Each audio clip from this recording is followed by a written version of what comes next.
We are delighted to be here as part of the most awaited opening of the Children's Play Garden at Burnham Green, Rizal Park, Luneta. It is a timely launch as this month we are also celebrating National Children's Month. Keep this park safe and happy for all times to come. Thank you. Masaya po kami kasi syempre sa lugar po talaga namin actually puro commercial area po kami. So sa generation po namin ngayon na more on gadgets na po yung mga bata. Malaking tulong para sa mga kabataan upang mapaunlad ang kanilang kaalaman lalo na sa halaman. Dahil Children's Garden Park ang itinayo dito.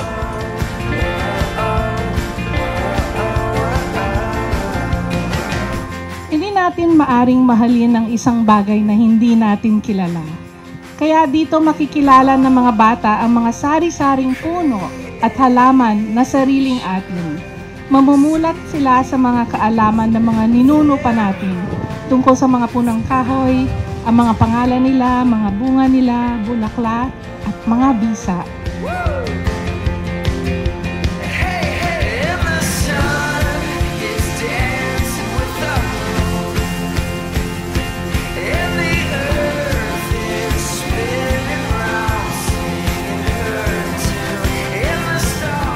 Maraming salamat po sa mga bumuo po ng programang ito tsaka sa nag-donation po ng parke na to para po sa aming mga kabataan.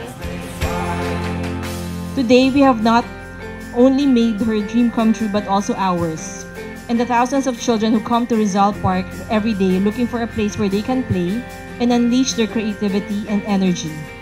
This Children's Play Garden, which took over 8 months to build, will most certainly leave a long-lasting legacy and will benefit our community for years to come.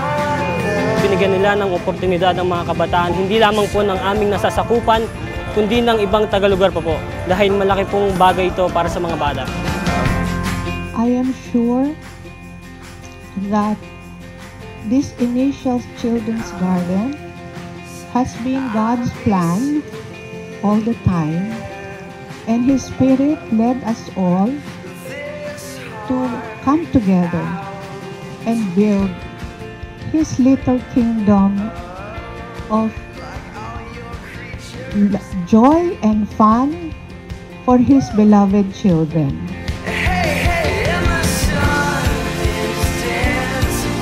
Once again, we are grateful for this donation of the Children's Play Garden, and we thank you for all being here this morning.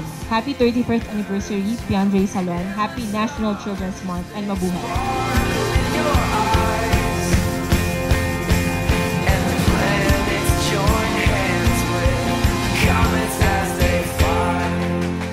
Sa mga bata, makinig. Sana maranasan ninyo ang naranasan ng nakatatandang henerasyon na lumaking naglalaro sa labas at umaakyat ng mga puno. Sabay sa pagsibol ng mga itinanim dito, sana magsibol din ang pagiging makapilipino ninyo at makakalikasan sa inyong mga puso.